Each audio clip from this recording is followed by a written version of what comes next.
সন্ধ্যা হলে পূর্ব দিকের ঘরে গিয়ে পুঁটুলি খুললেই গয়না ডবল। এর জন্য অধীর আগ্রহে অপেক্ষা করছিলেন শর্মা বাড়ির লোকজনেরা। সন্ধ্যা হলো, পূর্ব দিকের ঘরে ছুটে গেলেন তারা এবং পুঁটুলি খুলতেই ম্যাজিক।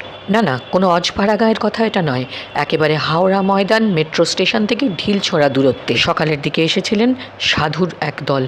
শর্মা বাড়িতে ঢুকে মহিলাদের নানা রকম দেবদেবীর কথা কাহিনী শোনাতে থাকেন। তারা করেন ভবিষ্যৎবাণীও। এই উপদেশবাণী শুনতে শুনতেই প্রায় সম্মোহিতের মতো নিজের গলার হার এবং মঙ্গলসূত্র খুলে দেন বাড়ির মেয়েরা। সাধুর দল সেই সব গহনা একটি পুঁটুলিতে বেঁধে তাদের হাতে দেন এবং ঘরে রেখে দিতে বলেন, এবং সন্ধ্যাবেলা গেলে তারা দেখতে পাবেন গহনা ডবল হয়ে গিয়েছে। সন্ধে তো হলো, পুঁটুলি খুলতেই দেখা যায় গহনা উধাও।